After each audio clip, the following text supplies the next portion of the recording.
तुम तो पूरी तरीके से बदल चुके हो जिनवू, और मुझे देखो, मैं तो आज भी वही डरपोक लड़की हूँ जो कि पहले थी। मुझे लगता है कि मैं हंटर बनने के लायक ही नहीं हूँ। मैंने कितनी ही बार अपने इस डर को हटाने की कोशिश करी, लेकिन हर बार नाकामयाब रही। मुझे ए, बी या फिर एटलीस्ट सी रैंक के डंजन में तो पार्टिसिपेट करना ही चाहिए, लेकिन फिर भी मैंने हर बार डी या फिर ई रैंक के डंजन को ही चूज करा, जहाँ पर मेरी मुलाकात तुमसे हुई। और हर बार मैं ही तुम्हारी चोट को हील करती थी। और शुरुआत में मुझे बहुत ज्यादा गुस्सा भी आता था जब तुम्हें चोट लग जाया करती थी, लेकिन इतना सब कुछ होने के बाद भी तुमने कभी हार नहीं मानी, और जीने की चाह और जुनून ने ही आज तुम्हें इतना ज्यादा स्ट्रॉन्ग बना दिया है। ये लो जिनवू, तुम इसे वापस रख सकते हो। मैं हंटर की जॉब से अब रिटायरमेंट ले रही हूँ, और मैंने डिसाइड कर लिया है कि मैं दोबारा से अपने मम्मी पापा के साथ ही रहना चाहती हूँ, और मैं उम्मीद करती हूँ कि हम दोबारा से जरूर मिलेंगे। ठीक है जूही, अगर तुम यही चाहती हो तो यही सही, लेकिन जब हम दोबारा से मिलेंगे तो हम साथ में लंच जरूर करेंगे। और उसके बाद जूही वहाँ से चले जाती है, और फिर उसके बाद जिनवू जिनचुल की बातों को याद करने लगता है। और डंजन मिशन ओवर हो जाने के बाद जिनचुल उससे कहता है, मुझे यकीन नहीं होता कि तुम जैसा एक ई रैंक हंटर कांग ताइशी को हरा सकता है। तुम्हें एक एडवाइस देता हूँ छोटे बच्चे, अगर जिंदा रहना चाहते हो तो थोड़ा संभल कर रहो। उस डंजन में डॉनसुक की मौत होने के बाद उसका छोटा भाई तुम्हारे और जिनहो के पीछे पड़ा हुआ है, क्योंकि उस डंजन से सिर्फ तुम दोनों ही जिंदा बचकर आए थे। डॉनसुक यानी कि उसका छोटा भाई एक एस रैंक हंटर है, और मुझे यकीन है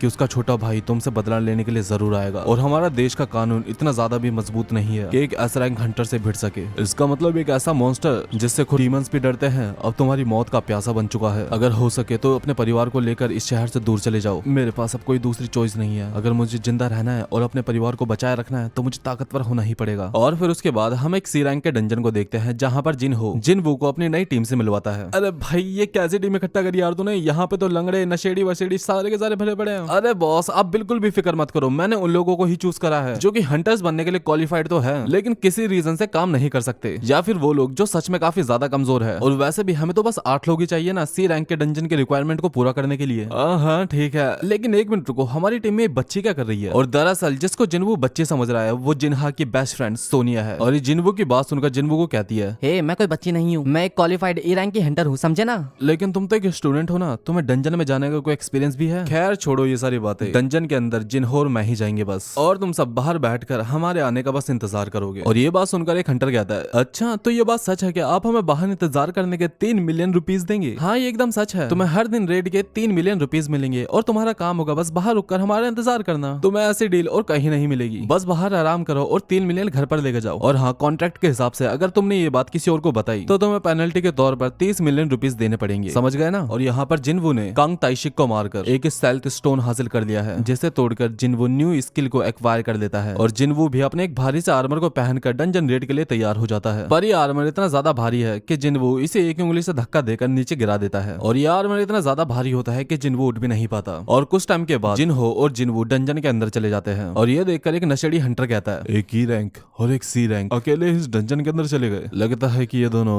पागल हो चुके हैं। एक ई रैंक का डंजन क्लियर करने में लगभग 2 घंटे लगते हैं, लेकिन जिनवू और जिनहो आधे ही घंटे में बाहर आ जाते हैं। और ये देखकर ये नशेड़ी हंटर कहता है, लगता है ये दोनों वहां से भाग कर आ गए। चलो ये बात तो अच्छी है कि ये दोनों जिंदा तो है। लेकिन हम लोग देखते हैं कि उस डंजन का गेट बंद होने लगता है। इसका मतलब ये है कि इन दोनों ने अकेले ही उस डंजन बॉस को हरा दिया है। और ये देखकर सभी हंटर्स के होश उड़ जाते हैं। और जिनहो इन्हें कहता है, चलो चलो यहाँ से काम खत्म हो गया, चलो दूसरे डंजन के पास चलते हैं। आज हमें 3 डंजन को क्लियर करना है। और इसी के साथ जिनवू और जिनहो अगले डंजन को क्लियर करने लगते हैं। एक तरफ जिनहो माना क्रिस्टल इकट्ठा करने का काम करता है, और दूसरी तरफ जिनवू डंजन के मॉन्स्टर्स को हराता है। और फिर डंजन के अंदर गॉब्लिन के बॉस को मारने के बाद जिनवू एक बड़े से स्नेक को मारता है। और फिर उसके बाद बड़े बड़े स्कॉर्पियोस को। और फिर तीसरे डंजन में जिनवू अपनी स्टेल्थ एबिलिटी का यूज करता है, जिससे कि जिनवू अपने आप को कुछ समय के लिए गायब कर सकता है। और जिनवू की न्यू एबिलिटी को देखकर जिनहो अपने मन में कहता है, बॉस के पास ये एबिलिटी कब से आई? लगता है कि उस्ताद और भी ज्यादा ताकतवर हो रहे हैं। और एक ही दिन में इतने सारे मॉन्स्टरों को मारने की वजह से जिनवू की डैश एबिलिटी भी अब लेवल 2 पर पहुंच जाती है। और बस इतना ही नहीं, जिनवू को मिलती है 2 एक्स्ट्रा एबिलिटीज, एडवांस डैगर रिवेल्डिंग और फैटल स्ट्राइक। लेकिन इन्हें लगातार इस्तेमाल करने के लिए जिनवू के पास इतने ज्यादा मैजिकल पावर्स नहीं है। इसका मतलब यह है कि जिनवू को अपनी इंटेलेक्ट एबिलिटी बढ़ाने पर ध्यान देना पड़ेगा। और इतने सारे स्किल्स को हासिल करने के बाद जिनवू कहता है,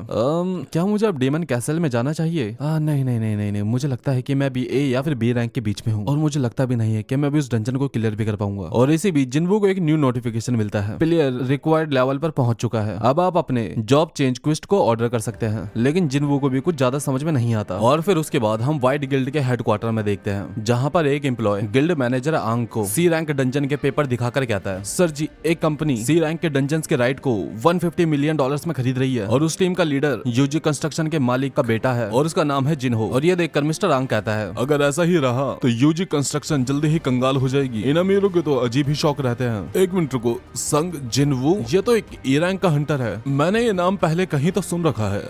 अरे हाँ, याद आया, ये तो वही डबल डंजन को सरवाइव करने वाला ए रैंक का हंटर है ना। इस लड़की की पक्का रीअवेकनिंग हुई है। हाँ सर जी, डबल डंजन के बाद भी जिनवू 2 खतरनाक हादसों को सरवाइव कर चुका है। पहला वो डोंगसुक वाला इंसिडेंट और दूसरा कांग ताइशिक का मर्डर केस। इन सारे हादसों में काफी सारे लोगों की जान गई थी, लेकिन जिनवू वहाँ से अकेला जिंदा लौटकर वापस आया था। मुझे लगता है कि यही सही मौका है कि उसे अपनी टीम में शामिल कर लिया जाए। और फिर उसके बाद जब ये दोनों सी रैंक डंजन की साइड पर पहुंचते हैं तो उन्हें देख के समझ में नहीं आता कि यहाँ पर आखिरकार चल क्या रहा है, क्योंकि वहाँ पर लोग ऐसे बैठे हुए थे जैसे कोई पिकनिक बनाने के लिए आए हो। और इन्हें यहाँ पर देखकर सोनिक कहती है, आप दोनों यहाँ पर क्या कर रहे हैं? आपको पता है ना कि यहाँ पर हंटर्स के अलावा कोई दूसरा नहीं आ सकता।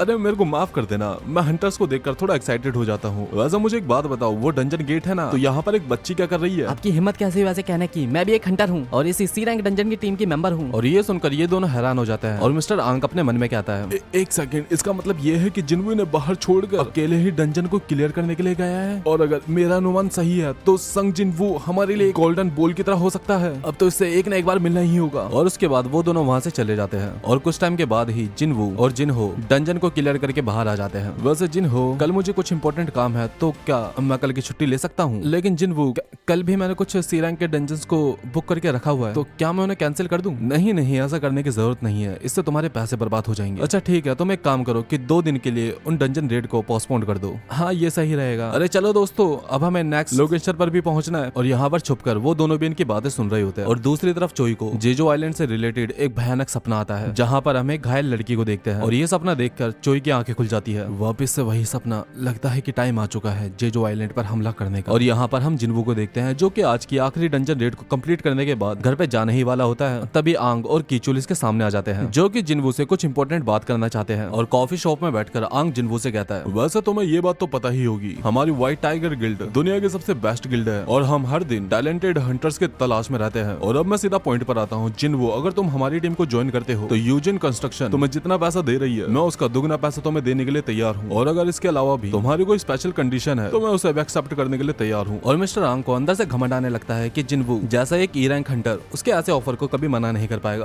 अच्छा, तो मुझे एक बात बताओ, व्हाइट टाइगर गिल्ड के हेडक्वार्टर की मार्केट वैल्यू कितनी है?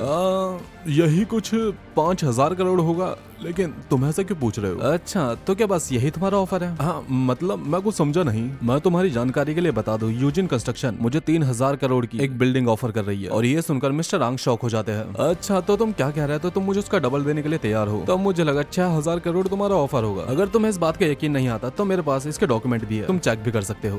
अरे मेरे को माफ करना, लेकिन इतना बड़ा ऑफर देने से पहले मुझे मेरे सुपीरियर से बात करनी होगी। अच्छा, तो फिर कुछ नहीं हो सकता, मैं यहाँ से चलता हूँ। अरे यार, मुझे पहले वाले ऑफर के बारे में पता होना चाहिए था। वैसे तुम मुझे एक बात बताओ कि तुम्हें मेरे बारे में कैसे पता चला? क्या तुम मेरी जासूसी कर रहे थे? लेकिन जैसे ही आंग उसकी तरफ मुड़ता है, जिनवू वहाँ से गायब हो जाता है। और तभी आंग के चेहरे पर एक छोटी सी खरोच आ जाती है। और ये देखकर मिस्टर कांग समझ जाते हैं कि जिनवू के पास भी कांग ताइशिक जैसी स्टेल्थ एबिलिटी है। प्लीज मुझे माफ कर देना, लेकिन डंजन मार्केट के फुल होने की वजह से हम अपने हंटर्स को ट्रेन नहीं कर पा रहे और गिल्ड की पॉलिसी के अनुसार हम उन्हें बिना ट्रेनिंग के रेड में नहीं भेज सकते। मैं तो बस इन्वेस्टिगेशन करना चाहता था कि वो कौन है जो कितने सारे डंजन्स खरीद रहा है, और फिर उसके बाद मुझे तुम्हारे बारे में पता चला। अच्छा, तो मेरे बारे में और कौन कौन जानता है? सिर्फ मैं और मेरा सबऑर्डिनेट किंचुक। देखो, मैं नहीं चाहता कि मेरे बारे में बाकी लोगों को भी पता चले। बाई चांस ऐसा हुआ तो मेरा सबसे पहला शक तुम दोनों पर ही आएगा। वैसे तो मैं इसके बारे में अपने सुपीरियर्स को रिपोर्ट देने वाला था, लेकिन मुझे मरने का कोई शौक नहीं है, इसलिए मैं और किंचुक अपना मुंह बंद रखेंगे और तुम्हारे बारे में किसी को नहीं बताएंगे। इतना ठीक है ना? मेरी बात मानने के लिए शुक्रिया। ऐसा लगता है कि सी रैंक के डंजन्स को बुक करने से लोगों को काफी दिक्कतें हो रही है, लेकिन हमें माफ कर देना, हमें कुछ और दिनों के लिए ऐसा करना होगा। लेकिन मैं तुम्हारे साथ एक डील करने के लिए तैयार हूँ। मैं तुम्हें सी रैंक के 3 डंजन देने के लिए तैयार हूँ। अगर तुमने इस डील को ठुकराया तो अपनी टीम के लिए सी रैंक के डंजन खो बैठोगे। ठीक है, मैं तुम्हारी बात को समझ गया, मैं इन्हें लेने के लिए तैयार हूँ। एक डंजन के लिए 300 मिलियन लगेंगे। क्या 300 मिलियन? ये तो बहुत ज्यादा है भाई। अगर हमारी किस्मत अच्छी हुई तो एक डंजन के लिए मुश्किल से 200 मिलियन ही दे पाएंगे, और उसके बाद भी हमें नहीं पता कि उस डंजन से हमें कैसे एसन स्टोन मिलेंगे। अरे कम से कम 200 मिलियन तो करो भाई। अच्छा ठीक है, 600 मिलियन और 3 सी रैंक के डंजन्स तुम्हारे हुए, और आज रात तक इस अकाउंट में पैसा भेज देना। और हाँ, मेरी बात सुनो, आंखें बंद करो और अपना मुंह खोलो। नहीं नहीं टेंशन मत लो, मैं तुम्हें चोट नहीं पहुंचाऊंगा। और मुंह खोलते ही जिन्वू उसे एक हीलिंग पोशन पिलाता है जिससे कि मिस्टर कांग की वो चोट हील हो जाती है और जिन्वू वहां से चले जाता है। और ये देखकर मिस्टर आंग कीचुल से कहता है, मैं यकीन के साथ कह सकता हूँ कि ये बंदा मेरी उम्मीद से भी ज्यादा खतरनाक है। और फिर अगले दिन जिनहो जिनवू को बताता है, अरे बॉस, आपने जैसा कहा था किसी ने मेरे अकाउंट में 600 मिलियन डाल दिए हैं, लेकिन आपने ऐसा कैसे किया? हम तो उन डंजन्स को कैंसिल करने वाले थे ना। अरे छोटे, ये एक सीक्रेट है। और यहाँ पर मिस्टर कांग को पता चलता है कि इनके डिस्ट्रिक्ट में सी रैंक के डंजन अवेलेबल थे जो कि सिर्फ 70 मिलियन में सेल हो रहे थे, लेकिन उन्होंने ऑलरेडी 600 मिलियन के 3 डंजन खरीद लिए थे। इसका मतलब है जिनवू ने इन्हें चूना लगा दिया। और तभी से जिनवू का मैसेज आता है जिसमें जिनवू कहता है कि मैं जिनवू हूँ और इसी के साथ हमारी चीजें बराबर होती है और मैं ये भी भूल जाऊंगा कि तुम मेरी जासूसी कर रहे थे। लेकिन मिस्टर कांग जिनवू के फ्रॉड को भूलकर इस बात से काफी ज्यादा खुश था कि अब उसके पास एटलीस्ट जिनवू का नंबर तो है, यानी कि फ्यूचर में इनकी जिनवू के साथ डील हो सकती है। और यहाँ पर जिनवू जॉब चेंजिंग क्वेस्ट के लिए निकल पड़ता है। जॉब चेंजिंग क्वेस्ट मजा आएगा। तो गाइस, यही थी आज की वीडियो। आई होप आपको वीडियो पसंद आएगी। तो मिलते हैं इसी के साथ नेक्स्ट वीडियो में, तब तक के लिए सभी को दत्त बायो।